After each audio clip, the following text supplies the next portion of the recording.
well, how big is this thing going to get? Well, you didn't know. They went online, they did a search. You guys know how big a Burmese python can get? 100 feet long? That'd be kind of crazy. The Guinness Book of World Records, longest snake in captivity is a Burmese python. 27 feet long and weighs 400 pounds. Woo. Length of an RV and the width of a person. When his mother saw that picture, I don't even think her car slowed down going by our place. Blondie came in really fast. So any questions about Blondie? Let's go ahead and put him away, huh? Maybe live about 30 years. How big is some of that? Possum. We get those down in Brentwood. Opie came to us from one of our neighbors who found him in her yard, and he was so small his eyes were still closed. And she did a good job of raising him up, but when it came time to release him, she didn't know how to go back, so she brought him to us. And whenever we get a native animal in, we try to get it back out in the environment as fast as we can, because that's where they belong. They really shouldn't be in cages. But what we do is we try to give them a series of tests or evaluations to determine how successful they'll be when we release them. Opie here failed every one of them miserably. He loves you too much. First thing we did was took him in the house and put him on the ground. And what we look for is for wildlife to stay away from people. We don't want them going to people. The first thing Opie did was crawl up my leg and wanted to be cuddled. So he failed that one. The second thing we did was put him in an outside enclosure with a ground medium about like this. And we threw out a bunch of food that he would normally find out there, and we tried to teach him how to forage for himself and find his own food. Well, Opie didn't want to have any part of that. If his food didn't come on a plate or in a bowl, he wasn't going to eat it. He figured out really quick the one thing he loves the most, which is spaghetti and meatballs. A lot of people don't give possums a lot of credit. Actually, it's a 5-foot-long lizard. Yeah, no. Possums are very unique animals in North America. They're the only prehensile-tailed animal in North America, which means they can hang. It also functions as a fifth leg to give them balance while they're going through the trees. And Opie's tail just doesn't always work. Let's see how he's doing today. Yeah, not so much. So we figured he'd probably hurt himself if he tried to climb, so we ended up eating him. Another neat thing about these guys is they're the only marsupial males in North America, which means they have a pouch like a kangaroo. Theirs goes up and down instead of across.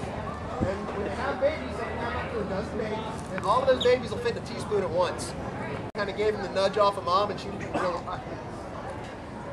Last neat fact about these guys, we always get the comment they're ugly and they carry rabies.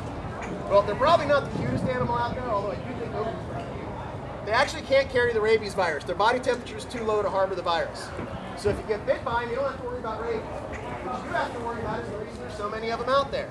They have a very highly specialized digestive system which allows them to eat dead and decaying matter. And that's their function. If something dies, these guys and the buzzards eat it, and that keeps the bacterial levels in the environment down so that other animals and people don't get sick. So if you get bit by them, you don't have to worry about rabies, but you do have to worry about a really serious bacterial infection. So I'm going to go ahead and put Opie up because... Come here, big man. His name's Brutus. And Brutus came to us from an alligator farm. And alligator farms process alligators for meat and hide products. That's where the gator sample you guys had came from. It's not from wild alligators, it's actually from farm gators.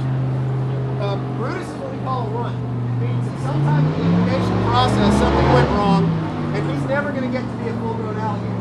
He's actually 16 years old. And by now he should be over 10 feet. So that tells you how much of a runt he is. He was at an alligator farm, and when the alligator farms realized they have runts, have a run because of the slow growth rate. Get tossed in. Before he hit the ground, he had 2 other apartments. And for the next year and a half, she came to him all the time. She tried to teach him. And for exercise, she put him on the ground, let him walk around with the dogs and the cats in the house. We actually have pictures of him eating out of the cat food bowl with the cats. So he really doesn't know what he is. He actually thinks he's a dog. Aww. We're not going to tell him any different. So a lot of people ask us all the time, how safe is it to be out in the lakes, the rivers, and the streams with all these alligators? Because as you guys saw, there's a lot of big alligators out there. There's really only 3 reasons alligators would attack a human being. And if you're aware of those 3 reasons, and you're paying attention out there, it's actually really safe to be here. The first reason is why Brutus here can never go back in the wild. And that's because he's lost his fear of man. Even the biggest alligators you saw out there, if you approach them, they're going to get back in the water, they're going to take off. They don't want to be anywhere near us. Brutus here knows his name. He comes, and that's why in the state of Florida, it's actually illegal to feed wild alligators. You create a very dangerous problem. It used to be cool a long time ago, if you lived on a lake or by a body of water, a little 3-foot alligator come up and you could throw it breadcrumbs or something and show off for your friends and take pictures. Well, it's all well and good when they're 3 feet. When they're 14 feet and weigh 1,500 pounds and they know that you're a source of food and they come up looking for food and you don't have it, guess what? Your dinner. Your food, your kids are food, your dogs are food, whatever they can get a hold of is food at that point.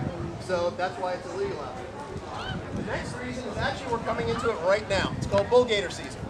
Any alligator you saw out there that was over 8 feet long was a male alligator. It's called a bull gator. And right now they're going out and establishing breeding territories. And they're going to come up in all kinds of weird places. You're going to see them in swimming pools, parking lots, backyards, all kinds of places they're not supposed to be. That's because they're setting up a territory.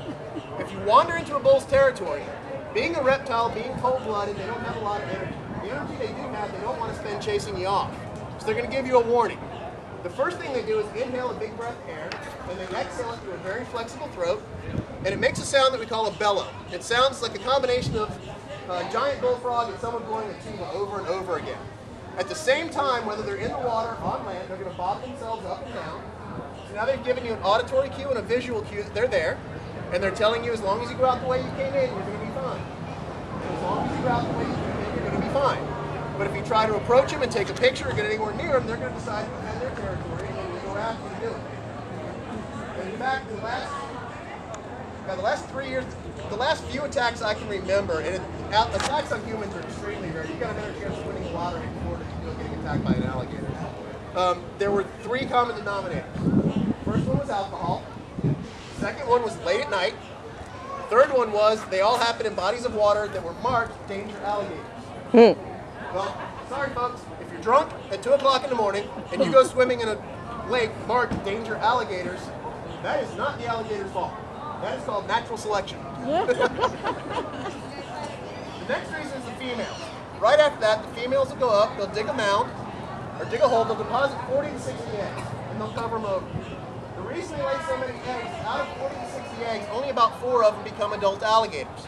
Everything out there from raccoons, skunks, possums, birds of prey, snakes, they all love alligator eggs and baby alligators. They're a delicacy. So the mothers are extremely protective of their nests. When the babies hatch, they call out to the mother from inside the mound because they can't get out by themselves. The mother comes up, she excavates the mound, she opens her mouth and all the babies climb in, she walks them down in the water and releases them. She does that to make sure that they get there safely. If a baby has not been able to hatch out of its egg and is still alive, it'll call to the mother from inside of the egg. Now, keeping in mind these guys have 2,000 to 2,500 pounds of crushing force in their jaws, they have so much control over that the female can actually slip the egg, allow the baby to hatch, and walk it down to the water. Now, a lot of people think that's where her job ends. It doesn't. These guys have been around for over 100 million years, which means they've been doing something right for a very long time. In the entire reptile world, there's no better parent than a female crocodile or alligator. She'll stay in that area with those babies for up to 2 years. So if you see a small alligator swimming around and think you want to go up to get pictures or something with it, you're going to have an 8-foot, very ticked off female ready to kill about to defend that one baby coming after you, and she's going to be coming fast and furious. So the one thing we tell everybody is, more important than anything else, whether you're hiking, hunting, fishing, camping, whatever activity you're doing, if you're around a body of water in Florida, the best thing is to just be aware. Pay attention. Don't get complacent. Be aware of your surroundings and understand what's around. As long as you do that, you're going to be fine. So any questions about Brutus here or the alligators? Yes. There's a few differences. If you guys look at Brutus' snout here, it's very round. Crocodile snouts are very pointed. With the alligators, you can only see the top row of teeth. With crocodiles, you can see both rows. The biggest difference between them is attitude and personality. Alligators are very lazy. They don't want to do much of anything. Crocodiles are extremely intelligent, they're extremely aggressive, and they will go out of their way to go after you. As an example, I've got a 7-foot alligator back at our place that I can go into his enclosure, I can do cage maintenance, I can play with the pool, I can sit down on the ground with my back turned to him and I don't care anything about it because I know he's not going to come after me. We have a 7-foot East African Nile crocodile that takes 4 of us to go in there with because he will come after us and he will try to chase us down. And in fact, you guys remember the game Red Light, Green Light when you were kids? he plays that game. We walk in there and he's against the very back corner. If you turn around for a second, you turn back, he's like 2 feet closer. He's sitting still. Turn around, you turn back again, he's 2 feet closer. And he works his way, he tries to position where he gets you into a corner so you can't get out. So that's why we need the 3 extra people in there with sticks to kind of keep him away from it. They all have different enclosures. In the wild, alligators, easiest way to explain, alligators are freshwater, crocodiles like saltwater or brackish water. So alligators are mostly inland. There are American crocodiles. They're very rare. There's only about 800 of them in the state. Most of them are found down south, but there are some through the panhandle, and they're always along the coast or in brackish or saltwater.